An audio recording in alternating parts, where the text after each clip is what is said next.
The sound of coughing echoed through the small wooden house.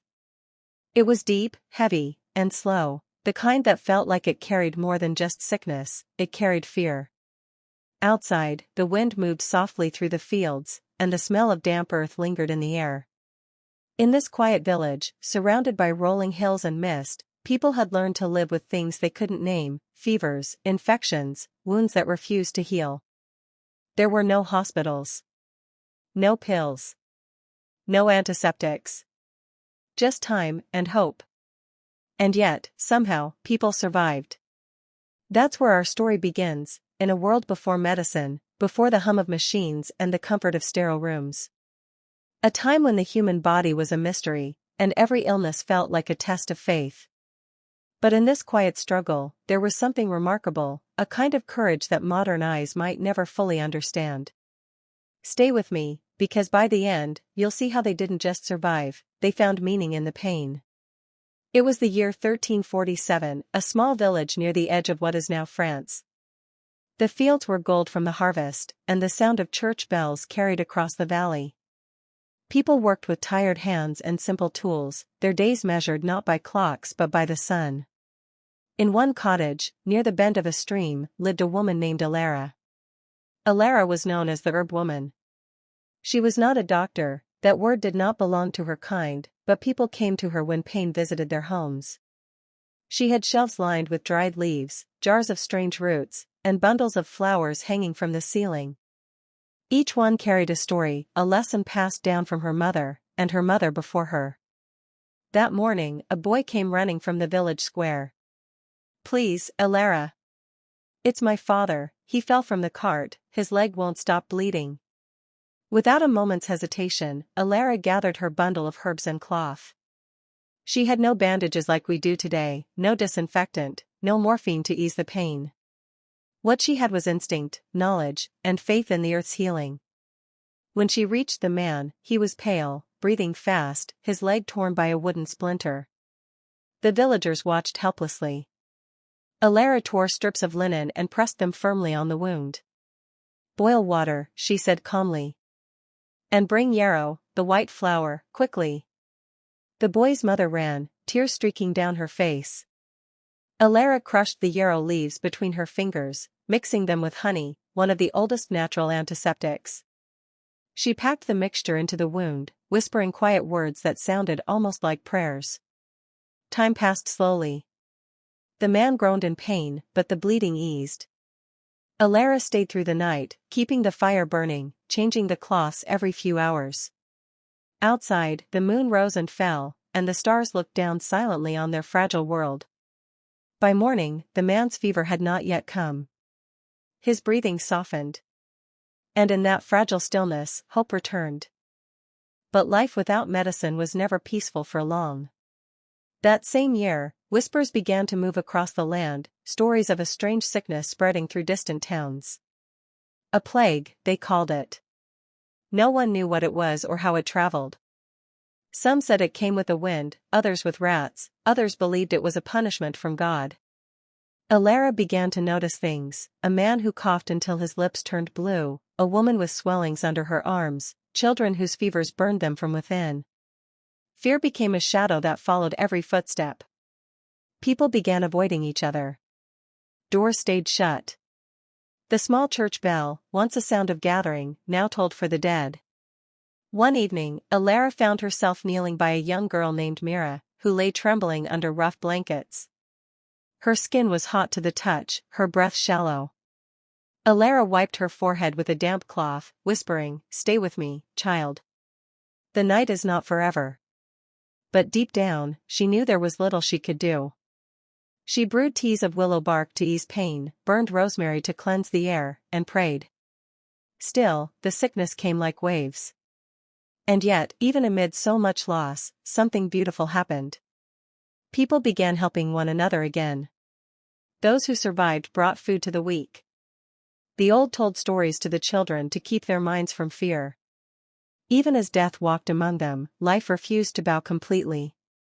One morning, after days without sleep, Elara stepped outside. The air smelled of smoke and rain. She looked toward the hills, and saw sunlight breaking through the clouds. It was the first clear sky in weeks. She sat by the stream, her reflection rippling in the water. She thought of all the faces she had seen, the ones who healed and the ones who didn't. She realized something profound: survival was not only about the body, but the spirit. For centuries, before hospitals, people like her carried humanity forward, through pain, through fear, through faith in the unseen. As months passed, the village began to recover. The sickness faded as mysteriously as it had come.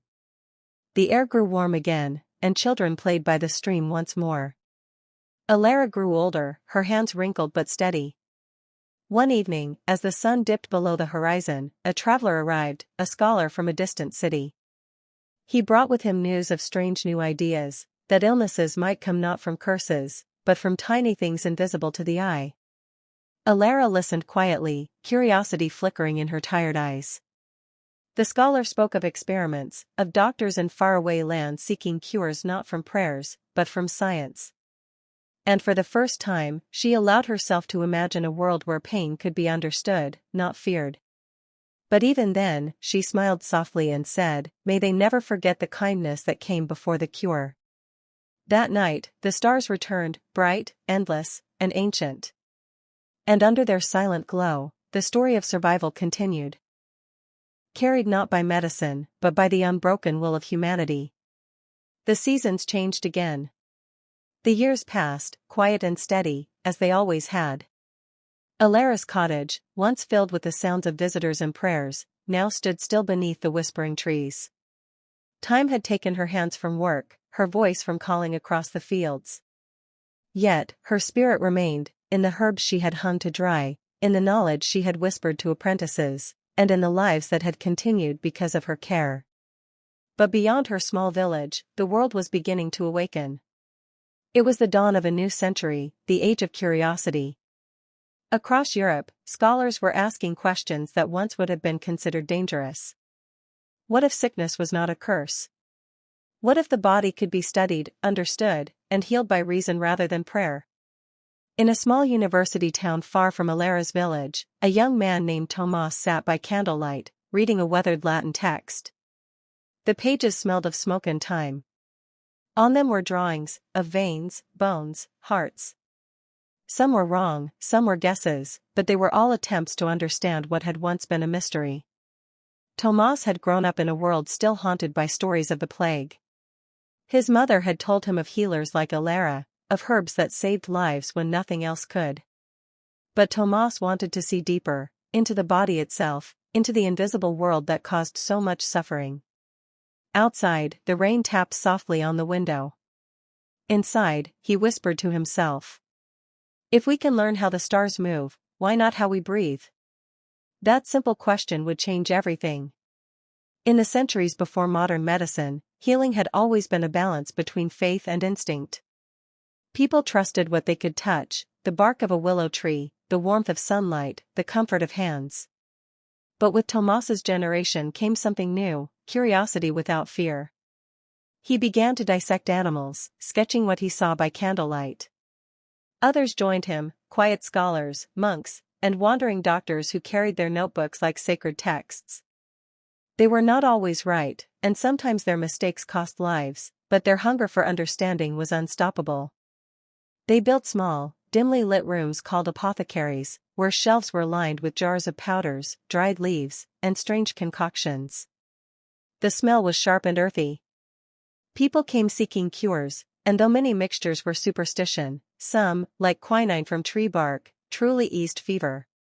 Slowly, knowledge began to replace blind hope. But medicine was still fragile.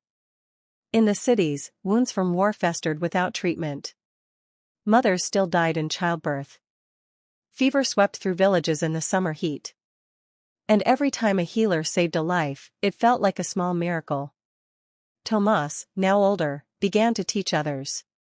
He told them about the heart's rhythm, about blood that flowed like a river. He taught them to wash their hands, though few understood why. And yet, in those quiet acts of learning, the world was preparing for something enormous. It was now the 17th century, and the world was beginning to see what the naked eye could not.